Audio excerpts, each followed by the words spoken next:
capítulo 28. Provérbios, capítulo 28.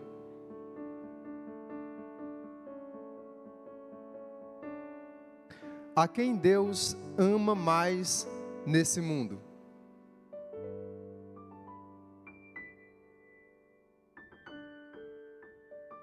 Pense aí e responda para quem está perto de você. A quem Deus ama mais nesse mundo? A quem?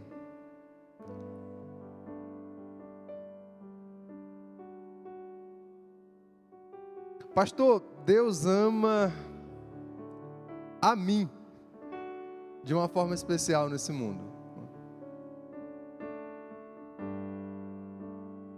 Mas vamos pensar aqui. A quem Deus realmente mais ama nesse mundo?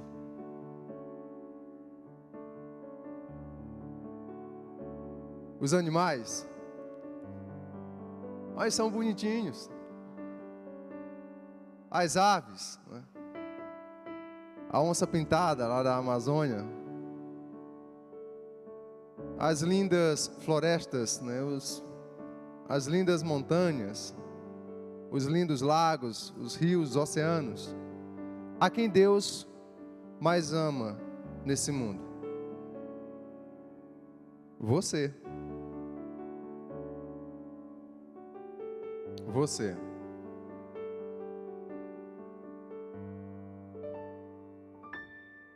Sem dúvida nenhuma, você, cada homem e mulher que foi criado à sua imagem e semelhança.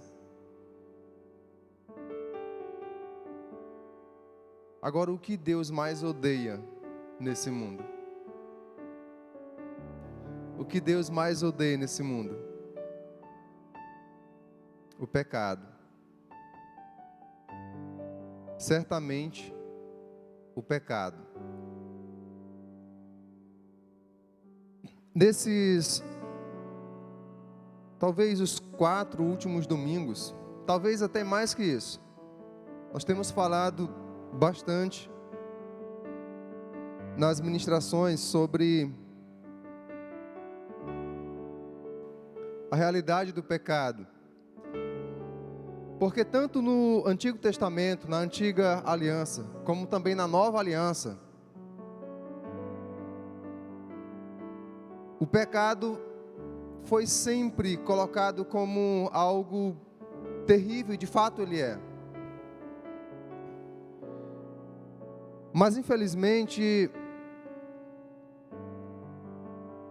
e em especial nos dias atuais, né, falar sobre pecado ofende muita gente.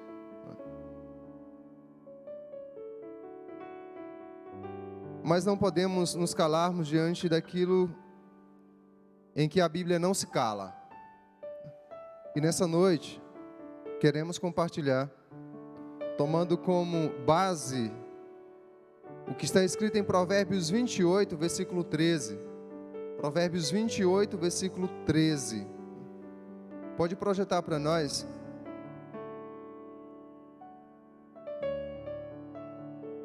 Provérbios, capítulo 28, versículo 13, está aí.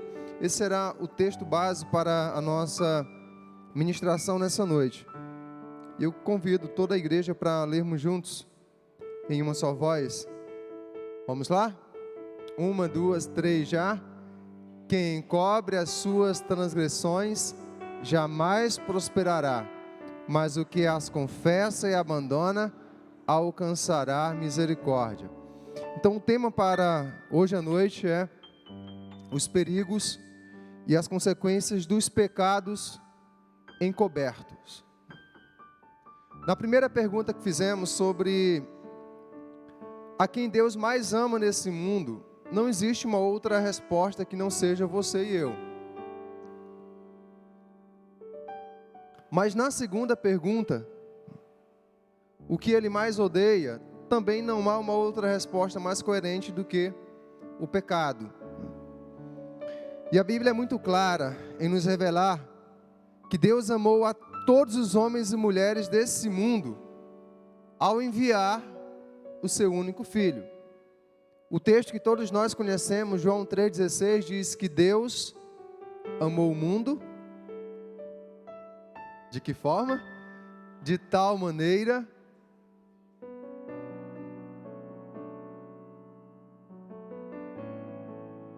então, Deus, ele deu prova incontestável desse amor.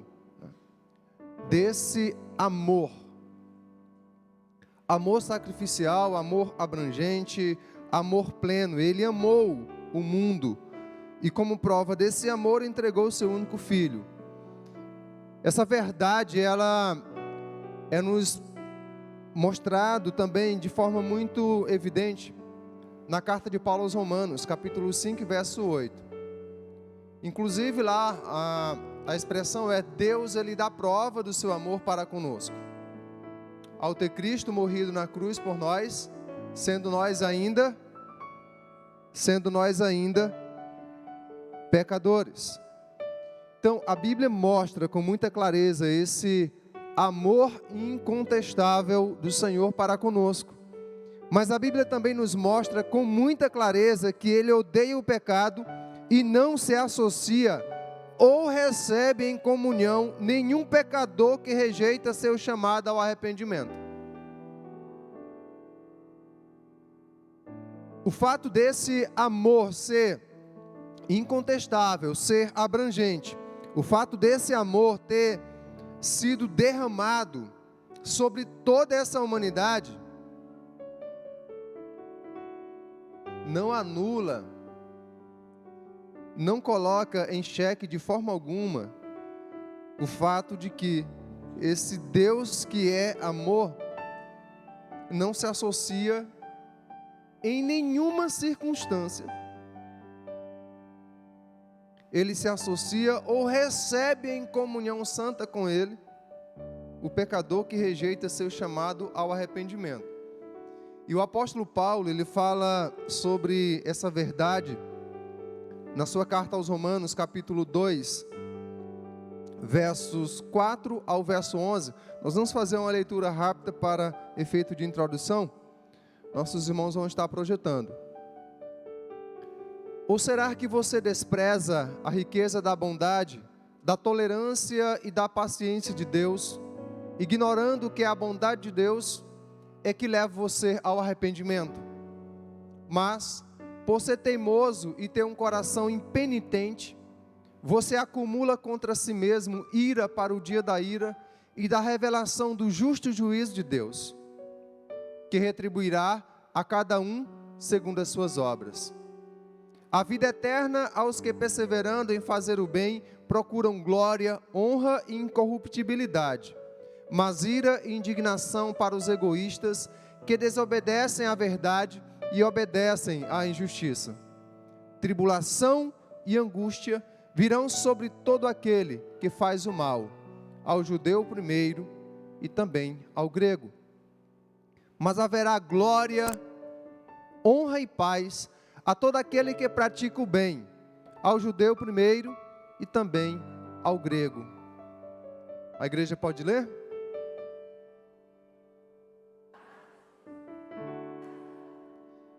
Porque Deus não trata as pessoas com parcialidade. O ser humano age com parcialidade, mas Deus não age com parcialidade.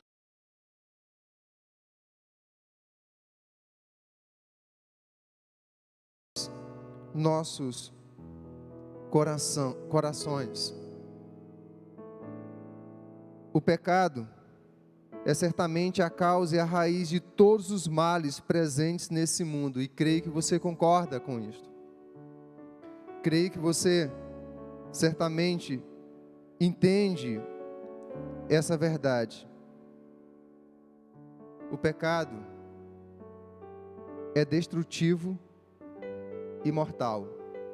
E eu quero que você volte comigo agora ao texto inicial, que é a base para a ministração, Provérbios 28, 13. Esse texto ele nos traz alguns alertas. O autor do livro de Provérbios, inspirado pelo Espírito Santo do Senhor, começa esse versículo declarando: quem encobre suas transgressões. A palavra transgressão aí, ela pode ser traduzida como iniquidade, pecado.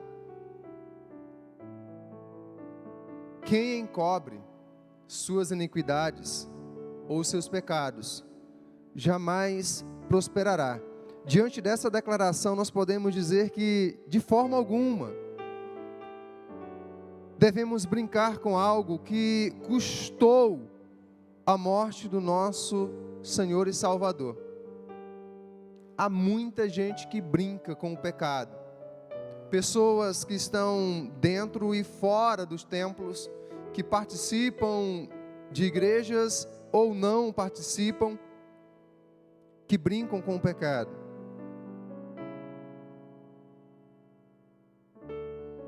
Para aqueles que ignoram esse princípio de que não devemos brincar com algo que custou a morte do nosso Senhor e Salvador, então atentem para as seguintes advertências. Nós veremos, não todas as consequências, não há como mencionar aqui em uma noite só todas elas, mas algumas que eu acredito serem relevantes para a nossa reflexão e meditação nessa noite. Quais então as consequências para as pessoas que decidem realmente esconder os seus pecados, que decidem tentar conviver com eles como que eles não fossem algo mortal, como que eles não fossem algo que Deus realmente odeia? Quais as consequências? Nós separamos pelo menos 5 aqui. A primeira delas, nós vamos tomar como base a experiência de um homem de Deus. Alguém que, ainda bem jovem, foi escolhido por Deus. Ao ser escolhido por Deus para uma grande missão, o sacerdote, o profeta na época, recebendo ordem de Deus, derramou óleo da unção sobre a cabeça dele. E ele recebeu talvez um dos maiores títulos que um homem nessa terra pode receber, de ser chamado de um homem segundo o coração de Deus. Um homem segundo o coração de Deus. Mas olha o que esse homem vai dizer. Olha o que ele vai compartilhar a partir de uma experiência terrível que ele passou em sua vida. De ter pecado contra o Senhor, de ter quebrado a lei de Deus e por um tempo ter escondido o seu pecado, sua transgressão, ele ter acobertado. Vamos ver o que ele declara em Salmos 32, versículo 3. Ele diz assim: enquanto calei os meus pecados, envelheceram os meus ossos pelos meus constantes gemidos todo o dia. Declaração de Davi. Enquanto calei os meus pecados. Há uma versão que traz enquanto eu mantive encoberto ou inconfessos. Assim como um câncer que age corrompendo e consumindo os órgãos do corpo por ele acometido, os pecados encobertos fazem algo semelhante com a nossa alma. Ela começa a definhar.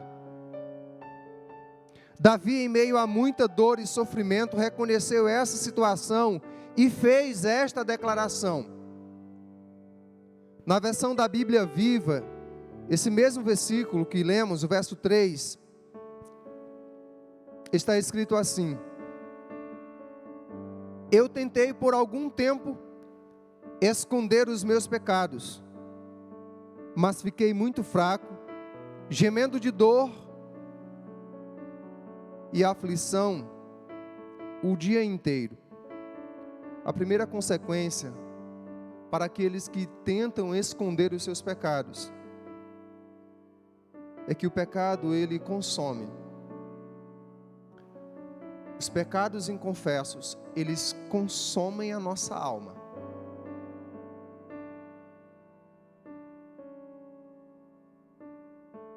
Desta forma, não há como ter saúde espiritual e nem emocional.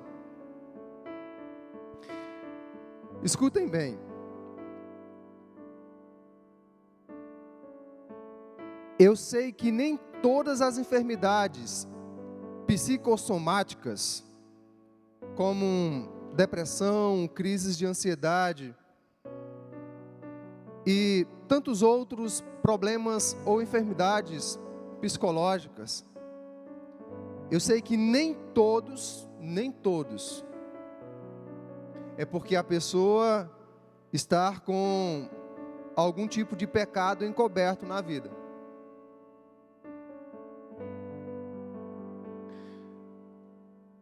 Mas praticamente todas as pessoas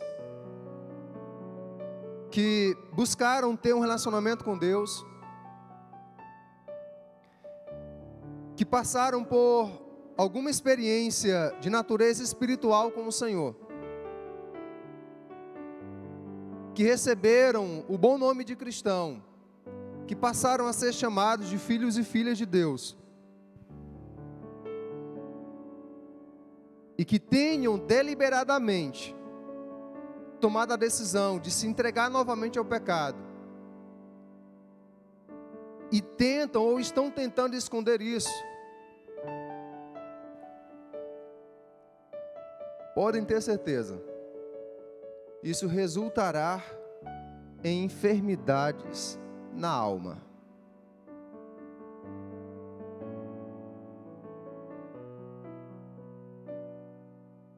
Vou reafirmar, nem todos os casos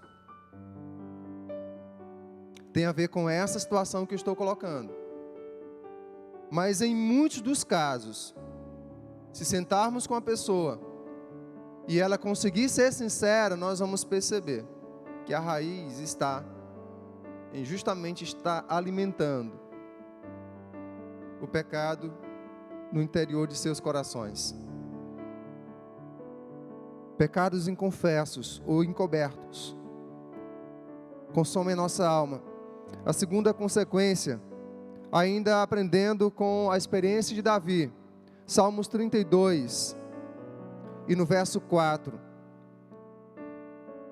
ele faz a seguinte declaração: porque a tua mão pesava dia e noite sobre mim, e o meu vigor secou como no calor do verão.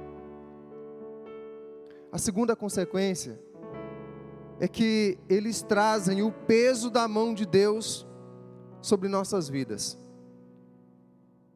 Deus é infinitamente santo, e Ele não suporta o pecado e nem aceita o pecador em sua presença sem arrependimento.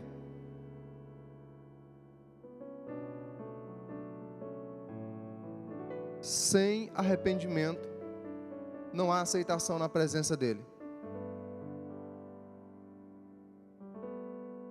No Salmo 51, o Senhor declara que um coração contrito, um coração quebrantado, Ele não rejeitará. Mas lá na carta de Tiago, é-nos dito que o coração que esconde a soberba, o coração que abriga o orgulho, é desprezado pelo Senhor, é rejeitado pelo Senhor, se torna alvo da sua ira. O peso da mão de Deus aqui é uma expressão figurada para indicar que essa pessoa, ao invés de desfrutar do seu amor, se torna alvo da sua ira, da sua rejeição. Na Bíblia Viva, o mesmo verso de Salmos 32, verso 4: de dia e de noite a sua mão pesava sobre mim, fazendo com que as minhas forças fossem se esgotando, como a seca faz com um pequeno riacho. Se não houver reconhecimento e confissão, essa angústia evolui para outras situações.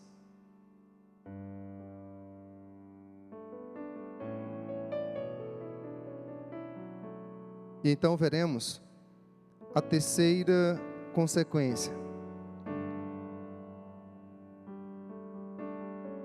Em Marcos, capítulo 4, verso 22, diz o seguinte: porque não há nada oculto, senão para ser manifesto, e nada escondido, senão para ser revelado.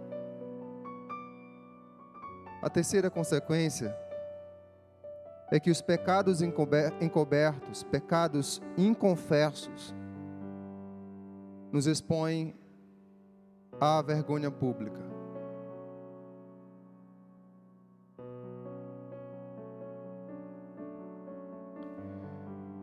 Em 2 Coríntios capítulo 5, versículo 10,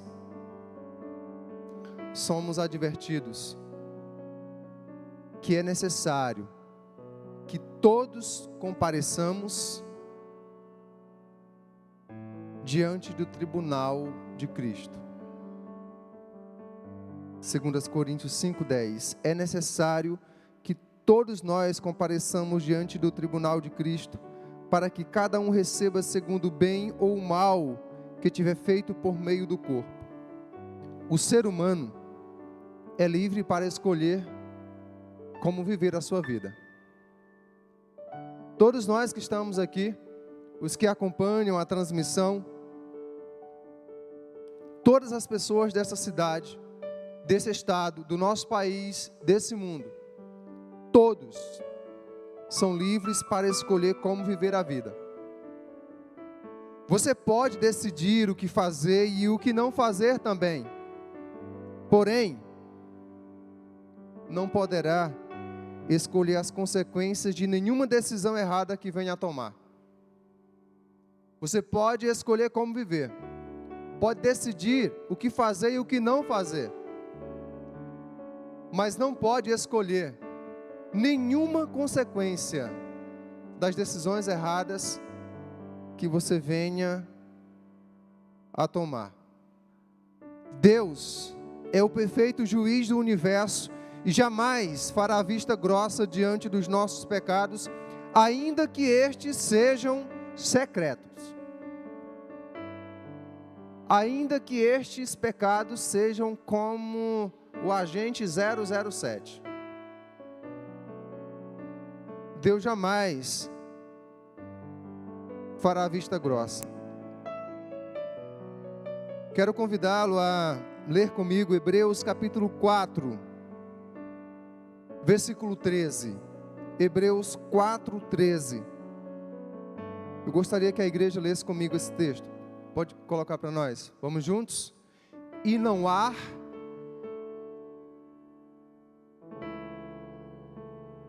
pelo contrário, todas as coisas estão descobertas e expostas aos olhos daquele a quem temos de prestar contas. Todas as coisas estão descobertas e expostas aos olhos daquele a quem temos de prestar contas. Eu lembro-me de uma situação que passei com alguém de minha família. E naquela ocasião eu repreendi, reprovei uma escolha, uma decisão errada de um membro da família. E estávamos Somente nós dois. Isso já tem alguns anos. No início do meu casamento. E quando eu repreendi aquela atitude errada, aquele membro da família se virou para mim e disse assim: você deixa de ser besta, rapaz. Ninguém viu isso aí, somente você e eu sabemos.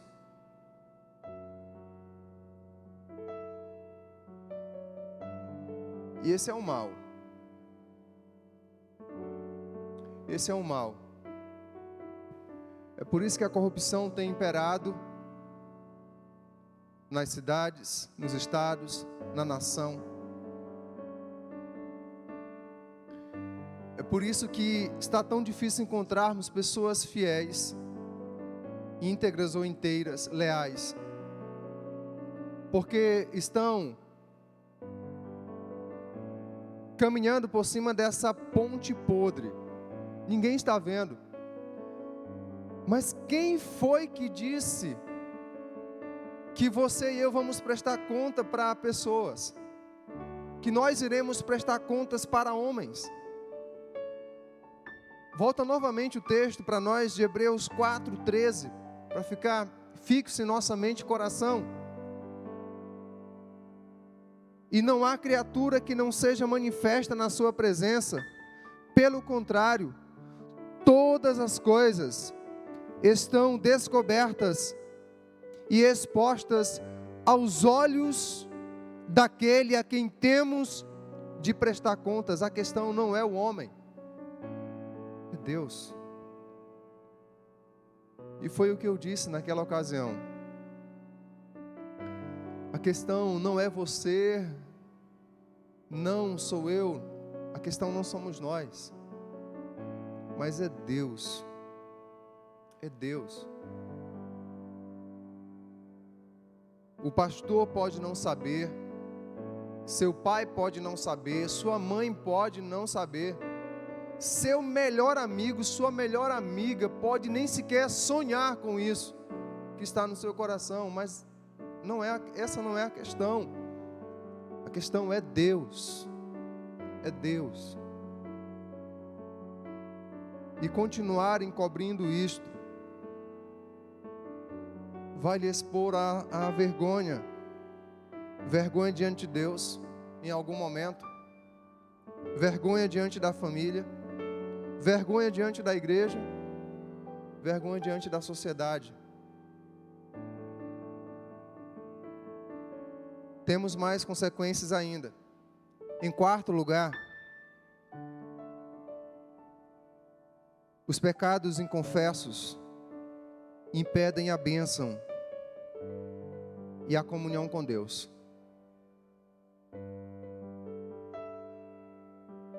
Por quê? Isaías capítulo 59, versos 1 a 2, nos respondem com clareza. Através do profeta Isaías, somos advertidos. Capítulo 50, versos 1 ao 3. Eis que a mão do Senhor não está encolhida para que não possa salvar, e o seu ouvido não está surdo para não poder ouvir.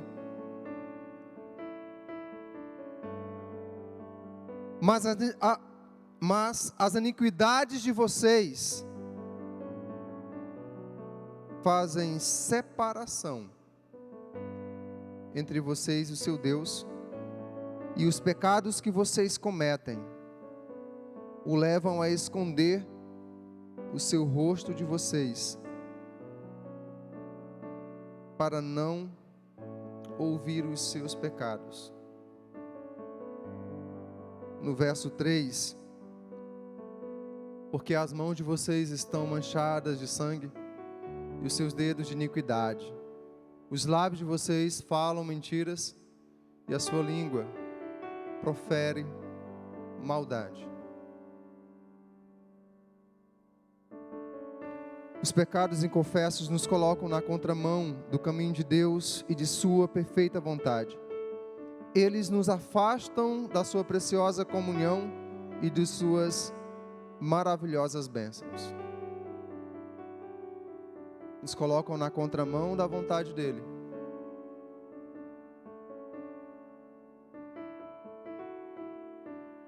Nos colocam distantes da sua preciosa comunhão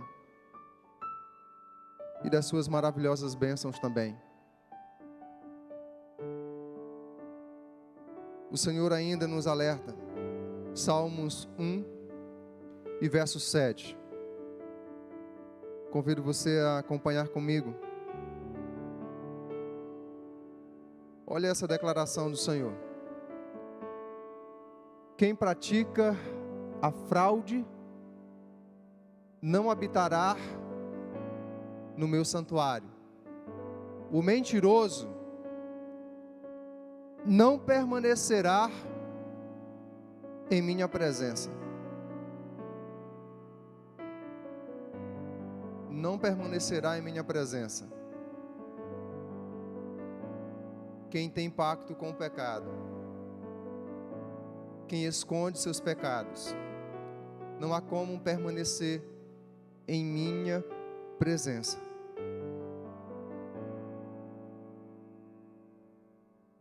Sim, com absoluta certeza, se guardarmos os pecados em nosso coração,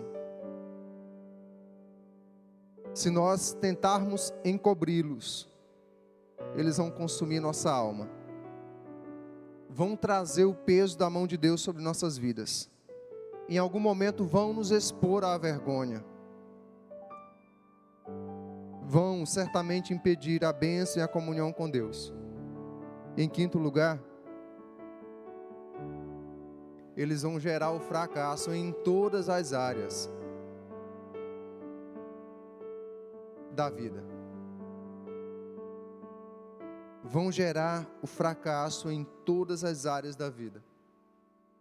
Você lembra do nosso texto inicial, Provérbios 28, 13?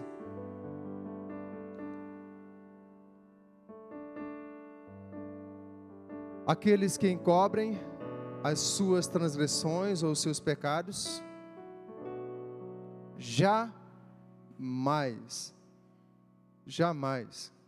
prospera.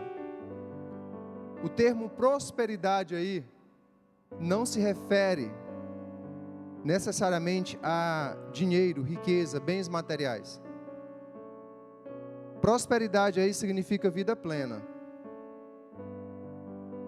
E plenitude de vida, que inclui paz, alegria, felicidade, só pode ser encontrada na fonte original. E quem é essa fonte? Deus, o Senhor. Somente nele.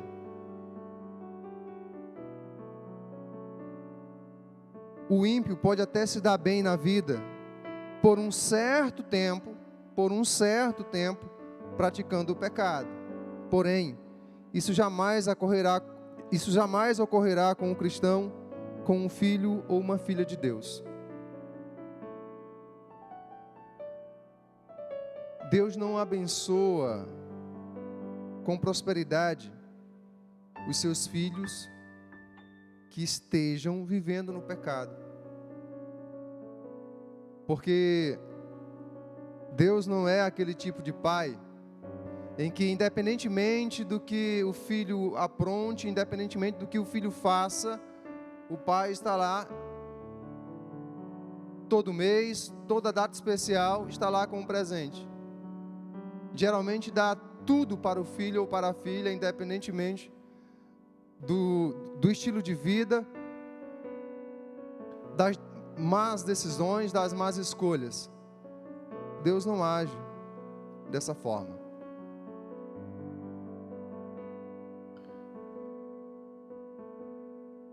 Pecados inconfessos geram fracasso. Enquanto os filhos ou filhas de Deus não confessarem e abandonarem os seus pecados, a declaração da Escritura é: eles jamais prosperarão. Começa aqui um pouquinho, daqui a pouco desanda tudo de novo. Jamais prosperarão.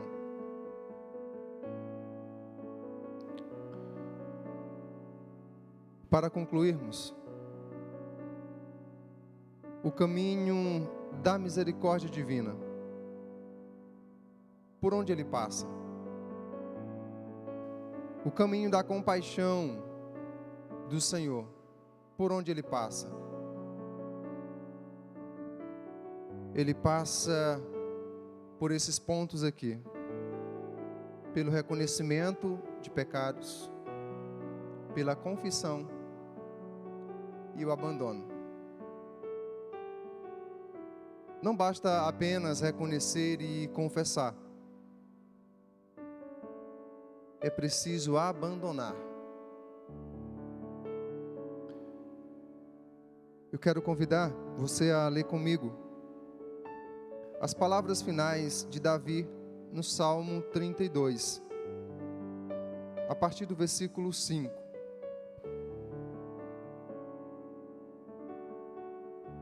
Davi entendeu essa situação. É claro que passou pela experiência da dor, do sofrimento antes. Ele demorou em fazer isso. Se essa é a sua situação, não demore não.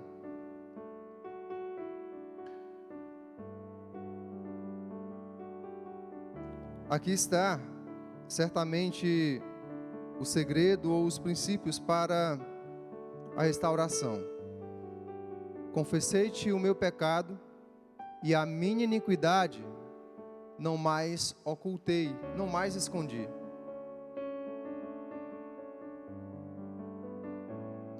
Confessarei ao Senhor as minhas transgressões, e tu perdoaste a iniquidade do meu pecado. Sendo assim, todo o que é piedoso te fará súplicas em tempo de poder te encontrar. Com efeito, quando transbordarem muitas águas, não o atingirão. Tu és o meu esconderijo, tu me preservas da tribulação e me cercas de alegres cantos de livramento. Eu o instruirei e lhe ensinarei o caminho que você deve seguir, e sob as minhas vistas lhe darei conselho. Não sejam como o cavalo ou a mula, que não têm entendimento, que são dominados com freios e cabrestos. Do contrário, não obedecem a você. Muitos são os sofrimentos do ímpio, mas o que confia no Senhor, a misericórdia o cercará. Alegrem-se no Senhor e regozijem-se aos justos. Exultem todos vocês que são retos de coração.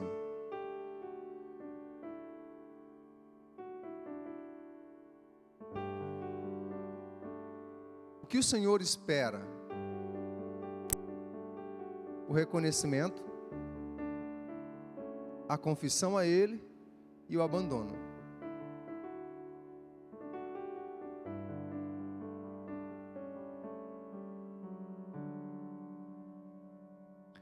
Mas eu vou colocar uma outra situação de confissão aqui. Talvez você precisa chegar para o seu pai, para a sua mãe, dizer: olha, pai, mãe, eu errei contra vocês, eu pequei contra você nessa situação aqui, e eu escondi isso. Talvez você, pai, mãe, precisa fazer isso em relação ao seu filho, em relação a um irmão, uma irmã sua, alguém da família, talvez um amigo que você traiu a lealdade, a confiança.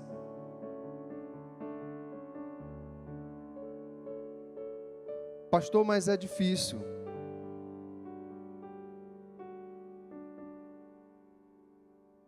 Muitas vezes, para ficarmos bons, para termos uma saúde física, nós tomamos os piores remédios, porque eles vão gerar um resultado positivo, porque eles vão abençoar.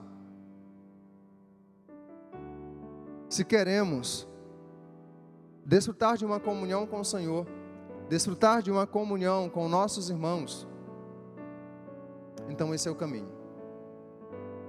Eu quero convidar você nesse momento a se colocar em pé e deixar como último texto para essa noite 1 João capítulo 1, versos 9 e 10. Vamos ler juntos? Se confessarmos os nossos pecados e nos purificar de toda injustiça, se dissermos que não cometemos pecado, fazemos dele um mentiroso.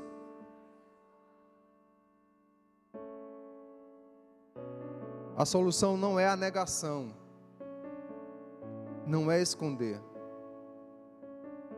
é confessar. Então, nesse momento, se você sentiu o desejo de fazer isso, não vou chamar você para vir aqui à frente, mas do seu lugar mesmo, fale com Deus, abra o seu coração e diga: Senhor, eu fiz isso aqui, e eu sei que isso aqui foi horrível, eu sei que isso aqui foi um ato de desobediência, eu quebrei tua palavra, mas eu estou arrependido e eu peço perdão ao Senhor. Vamos orar.